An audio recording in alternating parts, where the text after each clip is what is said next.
Two hostages are back in Israel after being freed in an overnight raid in Gaza. Israel says they were rescued in a special operation in the southern city of Rafah. The two men were kidnapped by Hamas during the October 7th terror attacks on Israel. They were flown by helicopter for medical checkups to a hospital near Tel Aviv, where they were also reunited with family members.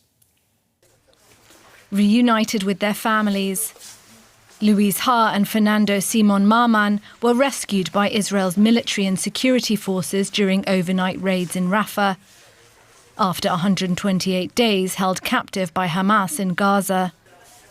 They are currently receiving treatment in a hospital, where they are both said to be in a stable condition. For their families, the sense of relief is mixed with concern for the hostages still being held in Gaza. Luckily for us as a family, they were saved tonight.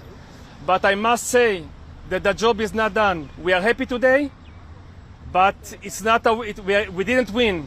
It's just another step towards bringing all the other 134 hostages back home. And it doesn't matter if it's babies, women, men, elder people, everybody must come back as soon as possible. Israeli airstrikes devastated parts of Rafah overnight, flattening buildings,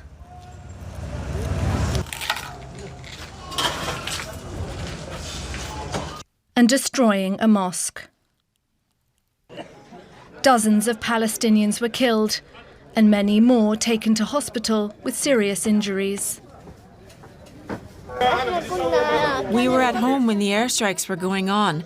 I told my mother that I wanted to use the bathroom as she was awake. Suddenly, all the walls of the bathroom and all the water containers above it collapsed on me. Most of the roughly 1.4 million Palestinians currently in Rafah fled from other parts of Gaza. They were trying to escape the intense fighting in other areas, and the city was designated a safe zone for civilians by the Israeli army. But recent Israeli strikes on Rafah have eliminated any sense of security for Palestinians there. And we are now joined by Colonel Peter Lerner. He's a spokesman for the Israeli Defense Forces and joins us from Tel Aviv. Colonel, has the Israeli army now begun a ground offensive in Rafah? And what goal has the IDF been ordered to achieve there? Good afternoon, Gerhard. Indeed, this morning we conducted a very unique special forces operation in Rafah. This is not the beginning of a ground operation in the southern town, but indeed it is part of our pursuit to release the hospitals, to bring the hostages, to bring each and every one of them home, and in order to dismantle and destroy Hamas, who have established their strongholds throughout the Gaza Strip in a way that jeopardizes safety and security to everyone. Our operations are ongoing throughout the Gaza Strip this morning, in Khan Yunis and also in the north. But no, this is not the beginning of a ground operation in Rafah. We're going to talk about the ongoing operation in a moment. But first, I would like to ask you, the Israeli army has thankfully freed two hostages today. That makes three that have been freed in raids. The majority of the freed hostages, more than 100, were released in swaps during a ceasefire. Doesn't that show that that's more effective? Our operations have two clear goals in mind. First of all, to release the hostages, to bring them home, to create the conditions to bring them home, either through diplomacy or through operations as we conducted in the early hours of this morning. And the second goal is to dismantle and destroy Hamas as a governing authority of the Gaza Strip, a terrorist entity that has utilized the powers of government. So, of course, from our perspective, as we push forward and increase the pressure on Hamas, we are creating the conditions for release, whether it be through negotiations and diplomacy or through the operational activity as we conducted this morning. Unfortunately, we have to ask ourselves or remind ourselves perhaps better, we would not be in this situation if Hamas hadn't abducted 240 people. And they are still holding this morning, this afternoon, 134 people. The families of these 134 people have been torn to pieces over the last 4 months. It's time for them to come home, every last one of them. Let's talk about the civilian population in Rafah. More than 1 million people are said to be there, civilians. Where should they go for shelter? Gerhard, the government has instructed the IDF to create a plan of operation in order to alleviate and evacuate civilians if we do indeed mobilize. And I would say if the government instructs us to mobilize, then we will be prepared to do so, as we have throughout this war, evacuated people en masse from the areas of combat. The reality, of course, is one we should ask ourselves is why are we conducting battle in the first place? We could end this war tomorrow. All it takes is to release the hostages and for Hamas to unconditionally surrender. So what concrete steps, allow me to interrupt you there, what concrete steps will you be taking to avoid civilian casualties? As I said, if the government instructs us to mobilize into the south, then we will have, as we have in the past, conducted a very elaborate and I would say unprecedented plans of civilian evacuation from the combat zones. It's just how we've operated throughout the last 4 months. We know how to do it. We have done it in the past. If the government approves that operation or instructs us to mobilize, we'll know how to do it. Now, Israel's biggest ally, the US, has expressed a clear opposition to a large-scale operation in Rafah. Is that something you take into consideration? Absolutely. We're very, very attentive to our allies, whether it's the US or others.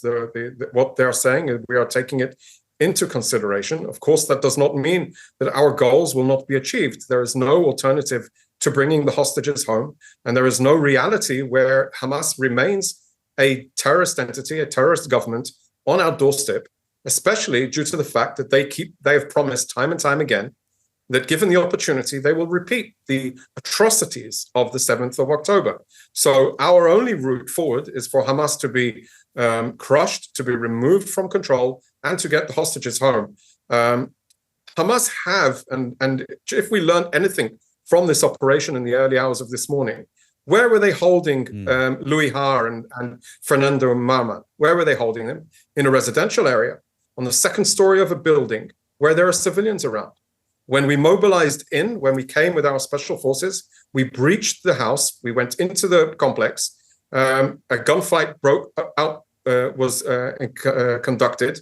Extensive fire from all directions from the civilian arena against the forces. So we understand exactly how Hamas is operating, where they are operating for, and why they have actually no regard for human life, Israeli or Palestinian.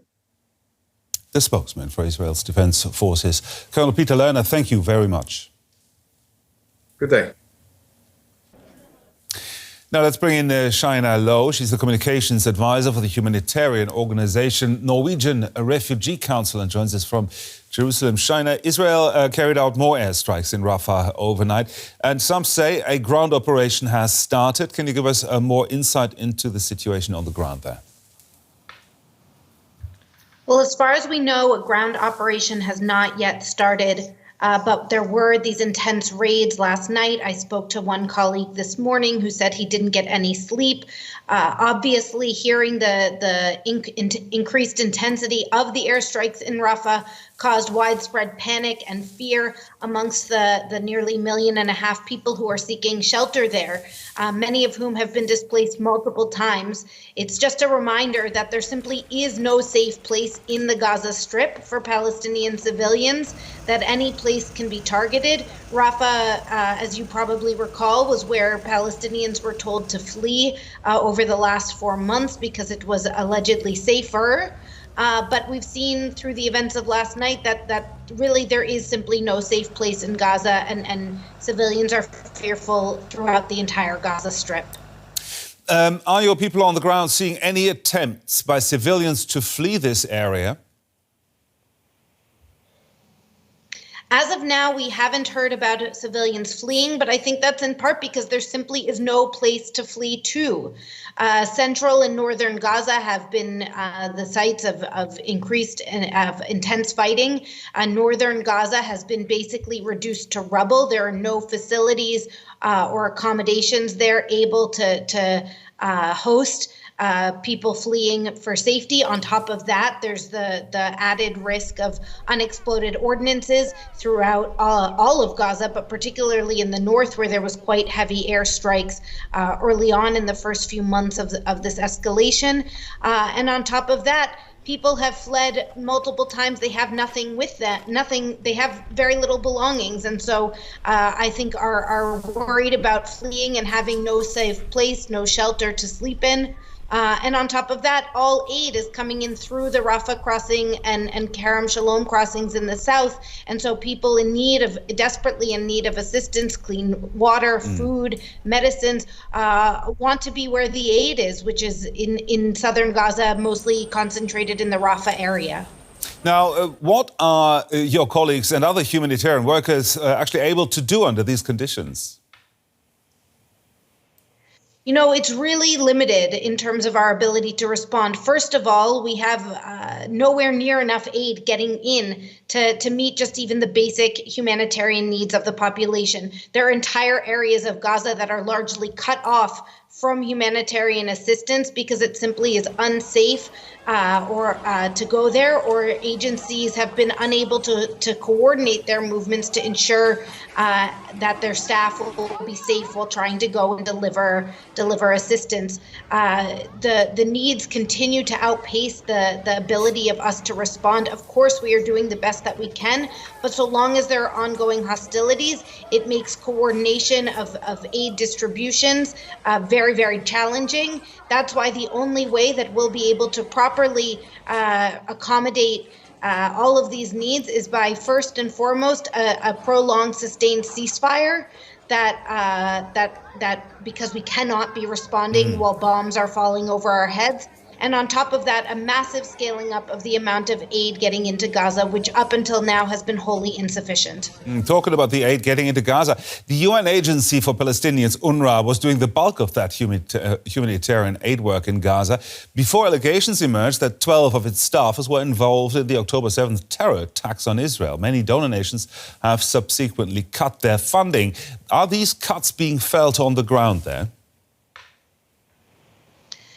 As of now, it seems that the cuts have not been felt yet, but my understanding is that UNRWA anticipates that they will only be able to carry on their operations through the end of this month or early March. Were UNRWA to cease operations, there would be a massive gap in the ability to deliver aid. Not only is UNRWA providing the bulk of the assistance to Palestinians in Gaza, but they also provide logistical and technical support to humanitarian agencies. They pick up our aid as it comes in through the Rafah crossing and deliver it to our warehouse.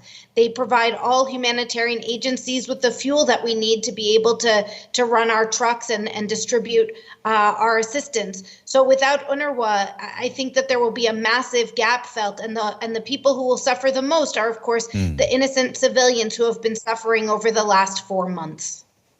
Shaina Low, their communications advisor for the Norwegian Refugee Council in Jerusalem. Thank you very much. Thank you.